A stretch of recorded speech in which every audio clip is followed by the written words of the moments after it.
ഇവനിങ്ങനെ നേരത്തെ വാലടച്ച് അകത്തിരുന്നാൽ നാളെ രാവിലത്തെ കാപ്പിക്കാര്യം എങ്ങനെ? അൾസർ ഉള്ളവനെ എന്റെ വിഷമം അറിയൂ. നിന്നോട് ഞാൻ അപ്പോഴേ പറഞ്ഞ അവിടുത്തെ പ്രശ്നം ഉണ്ടാക്കരുതെന്ന്. ഓമനക്കുട്ടാ, ഇവൻ രാവിലെ 25 രൂപ ചോദിച്ചപ്പോ നീ കൊടുക്കാത്തോണ്ടാണ് പ്രശ്നം ഉണ്ടാക്കിയെന്നാണ് ഇപ്പൊ പറയുന്നത്. ഒരു വെജിറ്റബിൾ ബിരിയാണി വാങ്ങിച്ചു തരാമെന്ന് പറഞ്ഞോണ്ടാ ഞാനും കൂടെ പോകുന്നത്. നീ രൂപ കൊടുക്കാത്ത നിന്റെ തെറ്റ്, ഇവനോടെ വന്നത് ഇവന്റെ തെറ്റ്. ഒക്കെ സമയദോഷം കൊണ്ടാ, നമുക്ക് മറക്കാം. ദേ ഇവനോട് സോറി പറയാമെന്ന് നിൽക്കുക. അത് പറ്റില്ല, വെറുതെ ഇരിക്കണു. നീ ശ്രീകോവിലൊന്ന് തുറക്ക്. ഓമനക്കുട്ടാ, എന്താ സോറി പറയടാ. സോറി. ഓ വരെ വെച്ചിരിക്കുന്നു. നാളെ രാവിലത്തെ ഗോതമ്പിനുള്ള കാശ്. 3 ദിവസമല്ലേ അയാള് ഗോതമ്പ് വാങ്ങിച്ചിട്ട്. ഇതൊക്കെ ആര് തിന്ന് തീർക്കുന്നു? ഒരു പാക്കറ്റ് പല്ലുകുത്തി. പല്ലുകുത്തി മാത്രമാക്കണ്ട, ചെവിത്തോണ്ടുകൂടി വാങ്ങിക്കാം. ശമ്പളം കിട്ടിയിട്ട് 10 ദിവസമേ ആയിട്ടുള്ളൂ. തീർന്നോ? അപ്പൊ ഈ മാസം എനിക്ക് വാടകയില്ലെന്നോ? നിങ്ങൾ എന്ത് കണ്ടിട്ട് അയ്യരെ മാസം വാടക ഞങ്ങളോട് ചോദിക്കുന്നത്? ഇനി വാടാ. ഫ്രിഡ്ജും ഫർണിച്ചറടക്കം വീട് എന്നിട്ട് എനിക്ക് വാടകയില്ലെന്നോ? ഈ വീട്ടിൽ താമസിക്കുന്നതിനെ നിങ്ങൾ വാടാ, ഞാൻ കയറണം. അടുക്കളയിൽ ചോർച്ച, കുളിമുറി വെള്ളമില്ല, കക്കൂസിന് കഥകില്ല. കുറെ ഉണ്ടാക്കി വെച്ചിട്ടുണ്ടല്ലോ, ഭാര്യയില്ല മക്കളുമില്ല, പിന്നെ ആർക്കാ ഇതൊക്കെ? അങ്ങ് അകത്തോട്ട് കയറ്, വാതിലടക്ക്. നീ വാടാ.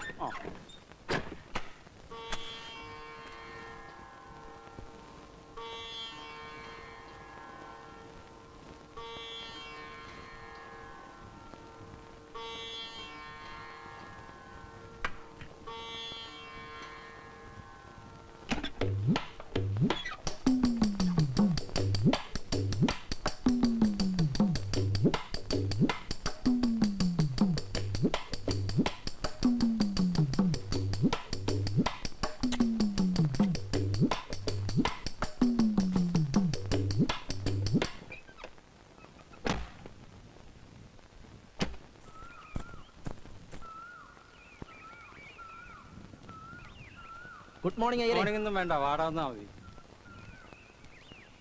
லட்சுமி, உங்க அப்பா எங்க? அப்பா ஆபீஸ் வேலையில பெங்களூர் போயிருக்காங்க. எப்ப வருவாங்க? அடுத்த வாரம் வந்துருவாங்க. இனி ஒரு வாரம் ஆகுமா? நம்ம வாடகை கொடுக்கலையே. அத பத்தி எனக்கு ஒண்ணும் தெரியாதுங்க. எல்லாரும் தெரியாதுன்னு പറഞ്ഞാ എന്ത്?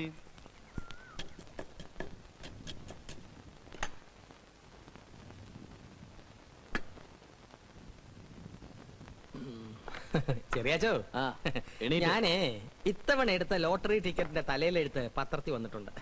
കയ്യിൽ ഒരു ഗ്ലാസ് കട്ടൻ കാപ്പി ഉണ്ടായിരുന്നെങ്കിൽ നോക്കാനൊരു മൂടുണ്ടായിരുന്നു. ഒരു ഗ്ലാസ് എനിക്കൂടെ തന്നിട്ട് കുടിക്കടാ, പ്രായത്തെങ്കിലും ബഹുമാനിക്ക്. ഇതെന്റെ കട്ടൻ കാപ്പിയാ. ഓഹോ, ത്രികുടൻ റം. സൂര്യൻ നിലത്തുനിന്ന് പൊങ്ങട്ടടാ, വെറും വയറ്റ് വലിച്ചു കയറ്റാതെ കരള് വാടും. താൻ ഇങ്ങനെ പരത്തി സ്നേഹിക്കാതെ പോയി ഒരു ബക്കറ്റ് വെള്ളം കോരിക്കൊണ്ട് വയ്ക്കും. അതെ, പറയുമ്പോ മറ്റൊന്നും വിചാരിക്കരുത്. എന്റെ ജാതകത്തിൽ 7 ശനിയുടെയും ആഗ്നേയ ഗ്രഹത്തിന്റെയും ദൃഷ്ടി ഉള്ളതുകൊണ്ട് കുറച്ച് നാളത്തേക്ക് തീയുടെയും വെള്ളത്തിന്റെ അടുത്ത് പൊക്കൂടാ. എന്നാ ഇറങ്ങ വെളിയിലോട്ട്. കട്ടൻ കാപ്പി ഉണ്ടാക്കി ഞാൻ അണ്ണാക്കിൽ ഒഴിച്ചു തരാം. ചെല്ല്. അല്പം പരസ്പര ബഹുമാനം വേണം. സസ്പെൻഷനിലാണെങ്കിലും ഞാൻ PWDയിലെ സൂപ്രണ്ടാണ് കേട്ടോ. ചെല്ല്. അവൻ ശരിയാകത്തില്ല.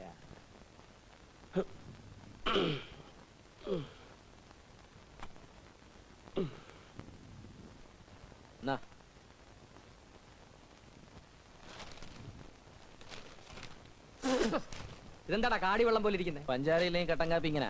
പഞ്ചാര എന്തിയെ? പഞ്ചാര ഇല്ല. ഓമനക്കുട്ടനായിരുന്നു നീ ഇങ്ങനെ കൊടുക്കൂടാ? അതിന് വേറെ മാറ്റി വെച്ചിട്ടുണ്ട്. എനിക്ക് ജോലി ഇല്ലാത്തോണ്ടല്ലേ. ഞാൻ മലപ്പുറത്ത് സർവീസിൽ ഉണ്ടായിരുന്നപ്പോ രണ്ടും കൂടി വന്ന് എന്നെ മുടിപ്പിച്ചില്ലടാ. എന്നിട്ട് എന്റെ ജന്മത്തിൽ പാപഗ്രഹം വന്നപ്പോ നിനക്കൊക്കെ എന്തും ആകാവുന്നോ? ഒരു കാര്യം ഞാൻ പറഞ്ഞിക്കാം, ഞാൻ കട്ടൻ കാപ്പി വെച്ചാൽ കട്ടൻ കാപ്പി തന്നെ തരണം. ഇങ്ങനൊക്കെ പറയാം ഞാനാരാ? തന്റെ വേലക്കാരനോ എന്ന് വെച്ചോ. നൈറ്റ് ഡ്യൂട്ടി കഴിഞ്ഞൊന്ന് കണ്ണടക്കാന്ന് വെച്ചാ ഈശ്വര, എന്റെ തലയിലെടുത്ത് ഭയങ്കരം തന്നെ. ഗ്ലാസ് ഓമനക്കുട്ടാ, ഇവൻ നിന്റെ ഗ്ലാസ് എടുത്ത് നിലത്തെറിഞ്ഞ് പൊട്ടിച്ചു. മനുഷ്യന് ഒരു പണിയില്ല എന്ന് വെച്ചാൽ ഗ്ലാസ് എടുത്ത് നിലത്തെറിഞ്ഞ് പൊട്ടിച്ച് പണി പഠിക്കാ വേണ്ടത്? ആർക്ക് പണിയില്ലെന്ന്? എനിക്ക് പണിയൊക്കെ ഉണ്ട്. അറിയാം, കണ്ട പെമ്പിള്ളേരെ വളയ്ക്കുന്ന പണി. അതെന്റെ കഴിവാ. കാഷായത്തിൽ പൊറിഞ്ഞു വന്നിട്ട് ഒരു പട്ടിക്കും വേണ്ടല്ലോ. പ്രായത്തെ ബഹുമാനിക്കണം. ഗ്ലാസ് എറിഞ്ഞ് ഉടച്ച എന്തിനാണെന്ന് പറ. എനിക്കിനി ഗ്ലാസ് എറിഞ്ഞ് ഉടയ്ക്കാനും വയ്യ, കണ്ടവൻ കുടിച്ച ഗ്ലാസ് കഴുവാനും വയ്യ. ഓമനക്കുട്ടാ, ഈ അടുക്കള സോപ്പ് പെരുമാറുന്നതിന്റെ മൂപ്പാ. അത് തന്നെയാ. എന്നെ കൊണ്ട് ഇനി അടുക്കള പണി പറ്റിയല്ല. വേണമെങ്കിൽ വേലക്കാരൻ ചെറുക്കനെ അന്വേഷിച്ചോണം. ഒരു പങ്ക് ഞാനും തന്നേക്കാം. അത്രേ ഉള്ള പ്രശ്നം. ഒരു മാസത്തിനകം ഏത് വൈകുണ്ഠത്തുനിന്നാണെങ്കിലും ഒരു വേലക്കാരൻ പയ്യനെ ഞാൻ കൊണ്ടുവന്നിരിക്കും. ഒന്ന് തൊള്ള അടക്കി മനുഷ്യനൊന്ന് ഉറങ്ങട്ടെ. തൃപ്തിയായല്ലോ. വരുമാനമുള്ള ഏക ഒരുത്തൻ, ഒരുപോലെ കണ്ണടയ്ക്കാനുള്ള യോഗമില്ല. ഉത്രാട നക്ഷത്രക്കാരുടെ വിധി പൊതുവേ ഇങ്ങനെ.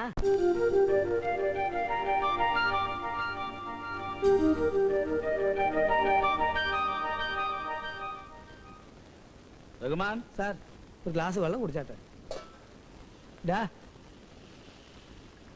എന്താടാ എന്താ എന്നെ വിളിച്ചേ? എന്താ എന്നെ വിളിച്ചേ? എടാന്ന് അതാ ഞാൻ ചോദിച്ചത് എന്താടാന്ന്. എനിക്ക് ഒരു പേരുണ്ട്, തോമസ്. അത് വിളിച്ചാ മതി. എടാന്ന്. ആഹാ, ഊണ് കഴിക്കാൻ വിളിച്ചോണ്ട് റഹ്മാൻ അടുക്കള തന്നെ ഇരിപ്പായോ? ഇനിയിപ്പം ഉണ്ണണമെന്നാണ് സാർ. വിളമ്പേണ്ടത് ഇവനല്ലേ? അവനെന്താ കുഴപ്പം? ഞാൻ അന്നേ സാറിനോട് പറഞ്ഞതാണ് കോട്ടയം ബസ് സ്റ്റാൻഡിൽ കണ്ട് ഒരുത്തനെ പിടിച്ച് ജോലിക്ക് നിർത്തണ്ടാന്ന്. റഹ്മാൻ പരത്താതെ കാര്യം പറ. സാർ ഞാൻ അവനെ കയറി ഒന്ന് ഇടാന്ന് വിളിച്ചു. എന്നാൽ അവൻ മനസ്സിലാക്കണ്ടേ ഒരു പോലീസുകാരന്റെ ഏറ്റവും മര്യാദയുള്ള വിളിയാണിതെന്ന്. അവൻ ഉടനെ കയറി എന്നോട് എന്താടാന്ന്.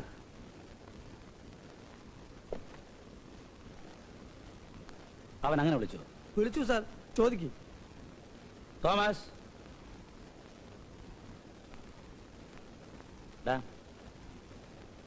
നിനക്ക് എന്തോ പ്രായമുണ്ട്? 16. ഇദ്ദേഹത്തിന് എന്ത് പ്രായമുണ്ടെന്നറിയോ? അറിഞ്ഞൂടാ. 54.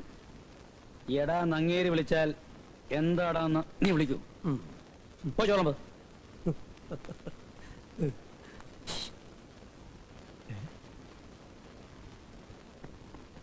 എന്താ സാർ പതിവില്ലാതെ ഇന്ന് എന്നോട് ഇങ്ങോട്ട് വരാൻ പറഞ്ഞേ? ഞാൻ പറഞ്ഞില്ലേ മുജീബ് റഹ്മാന് ഒരു നല്ല ചാപ്പാട് തരാന്ന് കരുതി. അതാ ചോദിച്ചേ, പതിവില്ലാതെ എന്തെങ്കിലും വിശേഷം ഉണ്ടോ? ആ, ഒരു ചെറിയ വിശേഷമുണ്ട്.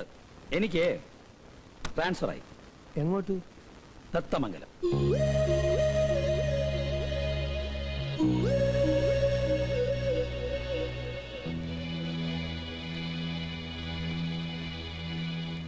ഇത്തവണ നമ്മളെ പിരിക്കാൻ ഞാൻ സമ്മതിക്കില്ല. സാറ് തത്തമംഗലത്തേക്ക് പോയിക്കോ. ഈ മുജീബുർ റഹ്മാൻ അവിടെ എത്തിയിരിക്കും. അതിനുള്ള വകുപ്പ് എന്റെ കയ്യിലുണ്ട്. വാ, ഭക്ഷണം കഴിക്കാം. തോമസ്, ഇവനെ എന്ത് ചെയ്യണമെന്ന് ഞാൻ വിചാരിക്കുക. എത്ര നേരമായി ഭക്ഷണം വിളവാൻ പറഞ്ഞിട്ട്. Thomas, Thomas, Thomas. സാർ ഭക്ഷണത്തിന് പകരം അവന്റെ ഒരു കത്തുണ്ട്. കത്തോ? സാർ, എനിക്കിവിടെ നിൽക്കാൻ ബുദ്ധിമുട്ടുണ്ട്. ഞാൻ പോകുന്നു. ഞാൻ എൻ്റെ ബാഗ് മാത്രമേ എടുത്തിട്ടുള്ളൂ. തോമസ്. എന്റെ അയ്യരെ ഒത്തു കിട്ടി. എന്ത് പണി ചെയ്യാനും അവൻ തയ്യാറാ.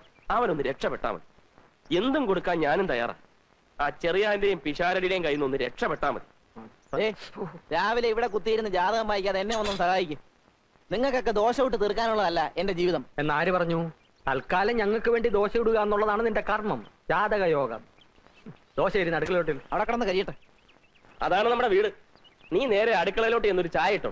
ആ, അവിടെ ഇരിക്കുന്ന ആരെയും മൈൻഡ് ചെയ്യണ്ട.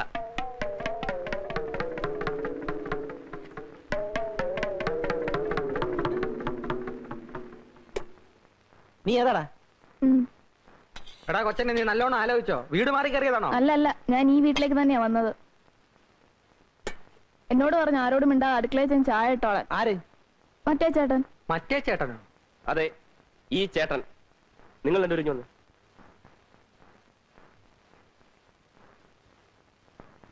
ദേ, ഒരു കാര്യം ഞാൻ പറഞ്ഞേക്കാം. ഇനിയെങ്കിലും ഈ വീട്ടിൽ സമാധാനം വേണം. ഇന്നു മുതൽ അടുക്കള കാര്യമല്ല അവൻ നോക്കിക്കൊള്ളു. ചാപ്പാട് സമയത്ത് രണ്ടുപേരും വാ എന്ന് തുറന്നു കൊടുത്താൽ മതി. അവനോട് അധികം വർത്തമാനമൊന്നും വേണ്ട. നീ എന്ത് വർത്തമാനായി പറയുന്നത്? അത് കൊള്ളാം. അപ്പൊ ഞങ്ങളൊക്കെ വെറും ഓച്ചന്മാരോ? ആ, അത് പിഷാരടി പറഞ്ഞത് നേരാ. നീ ഒരുത്തനെ കൊണ്ട് നിർത്തിയെന്ന് വെച്ച് അവൻ ഞങ്ങളെ റെസ്പെക്ട് ചെയ്യണ്ടേ? അത് ന്യായം. ഒരു പയ്യൻ വീട്ടുവേലക്ക് വന്നാൽ എല്ലാവരും ഒന്ന് പരിചയപ്പെടുത്തണം. അതെ അതെ, അല്ലെങ്കിൽ നാളെ അയ്യർ എന്തെങ്കിലും ആവശ്യത്തിന് ഇങ്ങോട്ട് കയറി വരുമ്പോ താനേത് കൊച്ചാണോ എന്ന് ചോദിച്ചാൽ എന്ത് ചെയ്യും? അതെ, ഞാനിപ്പോ എന്താ വേണ്ടത്? ഞങ്ങളെയൊക്കെ മാന്യമായ രീതിയിൽ ഒന്ന് പരിചയപ്പെടുത്തണം. ഇരി. ആ, അയ്യരും ഇരുന്നോ? ദാ,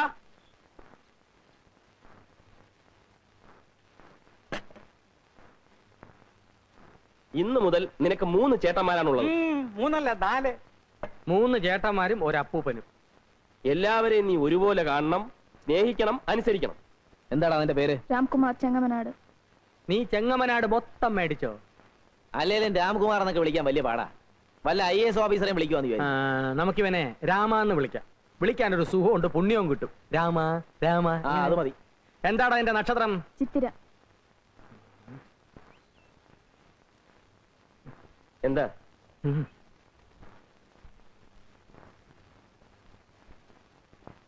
അവനെ പറഞ്ഞുവിട്, പോക്ക് കേസാ. ചിത്തിര നക്ഷത്രം, അക്കുടി നാശം, സ്ഥാനഭ്രംശ, ധനക്ഷയൻ, അഖില ശരീര അസ്വാസ്ഥ്യ ദുഃഖാന്തിത. താൻ തന്നെ പാട് നോക്ക്, ഒരു കുഴപ്പമില്ല. നീ ഒന്നേ, നീ അവന്റെ ചെവി ശ്രദ്ധിച്ചോ?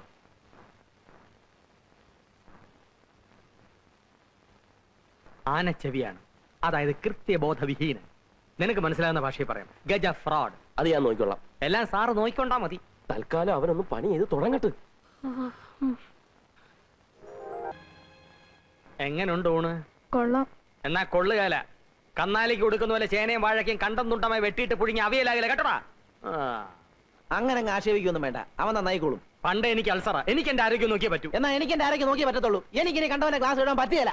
വേലക്കാരൻ വരുന്നതിന് മുമ്പ് അതിന്റെ കുഴപ്പം, ഇപ്പൊ വന്നപ്പോ അതിലും കുഴപ്പം ഉണ്ടോ? ഓ, അങ്ങനെ എനിക്ക് വേണ്ടി വെയിറ്റ് ചെയ്യുന്ന പതിവൊന്നും ഇവിടെ ഇല്ലല്ലോ. എന്നാ ഉണ്ണുന്നതിന് മുമ്പ് കുറച്ച് വെള്ളം ബാത്റൂമിൽ വെച്ചേക്കണം, ഉടനെ ആവശ്യം വരും. ഓ, അത്രയ്ക്ക് പോറൊന്നുമല്ല. നീ എന്തിനാ അവന്റെ സൈഡിൽ നിൽക്കുന്നേ? പിന്നെ ഇയാളെ ഉണ്ടാക്കും. നിങ്ങൾ ഇങ്ങനെ കീരിയും പാമ്പും കളിച്ച് ഇനി എന്നെ മണ്ടനാക്കാൻ ശ്രമിക്കണ്ട. എന്ത് പ്രശ്നം വന്നാലും ഒരു മാസം അവനിവിടെ നിൽക്കും, അതിനാകും വെച്ച് ഞാൻ അവനെ എല്ലാം പഠിപ്പിച്ചെടുത്തോളാം. അല്ല, അവനെ പഠിപ്പിച്ചെടുക്കാൻ അങ്ങ് തീരുമാനിച്ചു. എന്നാൽ അവൻ എവിടെ കിടക്കും? അവനിവിടെ എവിടെയെങ്കിലും കിടക്കും. അവനെന്താ ആനയാണോ? ആനയല്ല, ആന ചെവി. ചിത്തിര നക്ഷത്രമാണ്, സൂക്ഷിച്ചില്ലേ ഇരിക്കുന്നിടം തോണ്ടും. അവൻ പിഷാരടി കൂടെ കിടന്നോളും. പറ്റുകയല്ല, ഒരു വർഷത്തേക്ക് ആരുമായും സഹശയനം പാടില്ല. ഓമനക്കുട്ടൻ്റെ കൂടെ കിടക്കട്ടെ. എല്ലാം ഓമനക്കുട്ടന്റെ പള്ളിക്ക് വെച്ചു. വൈകുന്നേരം വരെ പണിയെടുത്ത് രാത്രി സ്വല്പം പാട്ട് കേട്ട് കിടന്നുറങ്ങുന്നതാണ് എന്റെ ഏറ്റവും വലിയ സന്തോഷം. അത് പങ്കിടാൻ ഞാൻ ആരെയും അനുവദിക്കില്ല. ചെറിയാറ്റം ഒന്ന് സഹകരിക്കും. അയ്യോ, അത് മാത്രം പറ്റിയല്ല. നിങ്ങൾക്കറിയാമല്ലോ, കാഞ്ഞിരപ്പള്ളി തന്നെ സ്വന്തം അനിയൻ വന്നിട്ട് ഞാൻ എന്റെ കൂടെ കിടത്തിയോ? കയ്യിൽ നിന്ന് കാശ് കൊടുത്ത് ഹോട്ടലിൽ മുറി എടുത്ത് കൊടുത്ത് താമസിപ്പിച്ചു. എന്റെ കൂടെ ആരെയും കിടന്നാൽ എനിക്ക് ഉറക്കം വരികയില്ല. ഇവനെ എവിടെങ്കിലും ഒന്ന് കിടത്തണമല്ലോ. എവിടെങ്കിലും കിടത്തിയാ പോരാ, ഭദ്രമായിട്ട് കിടത്തണം. എന്തൊരു സംസാരം ഇത്? മൈക്കിൽ കൂടി വിളിച്ചു പോകുന്നല്ലോ. ഞങ്ങൾ അയ്യരുടെ ഗതികേടിനെ പറ്റി സംസാരിച്ചിരിക്കുകയായിരുന്നു. സമയത്ത് വാടക കിട്ടുന്നില്ലെന്ന് ഒഴിച്ചാൽ പിന്നെ എനിക്കെന്താ ഗതികേട്? എന്താ ഗതികേടെന്ന്? രാത്രിയിൽ അയ്യര് ഉറങ്ങാൻ കിടക്കുന്നു. പെട്ടെന്ന് തൊണ്ട വരലെന്ന പോലെ നെഞ്ചിൽ ഒരു വേദന.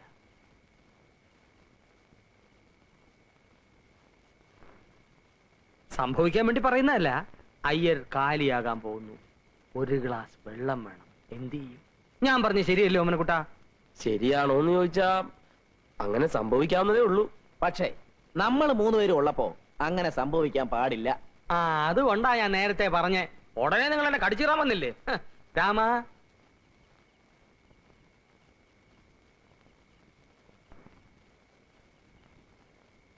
രാമ, നീ പകൽ മുഴുവൻ ഇവിടുത്തെ പണിയൊക്കെ തീർത്തിട്ട് രാത്രി അയ്യരുടെ കൂടെ പോയി കിടന്നോണം.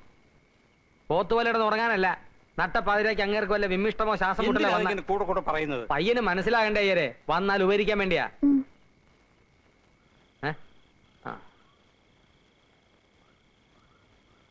ഷാരടി, നിങ്ങളല്ലേ പറഞ്ഞത് അവൻ ആനച്ചെവിയാണ്, സൂക്ഷിക്കണം.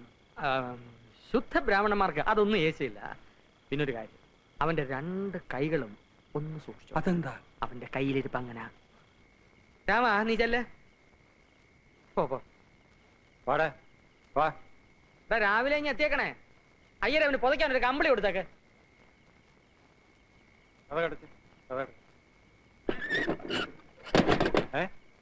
എന്താ ഇത്? എന്താടപ്പാ നീ അടച്ച്?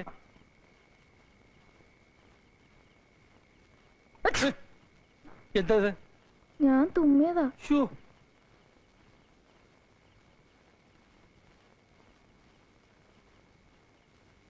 നിന്റെ കൈ എവിടെ? ദേ, എവിടെ? വേണ്ട. ഇതിനെ പുറകെ കിട്ടുന്നത്? മനുഷ്യൻ സ്വസ്ഥാരമില്ലെന്ന് വെച്ചാൽ അല്ലേ? എനിക്കകത്തൊരു പൂജയുണ്ട്, അത് കഴിഞ്ഞിട്ട് ഞാൻ വിളിക്കാം. അവിടെ നിന്നാ മതി കേട്ടോ. അവിടെ നിൽക്കാൻ പറഞ്ഞില്ലേ? അവിടെ നിന്നാ മതി.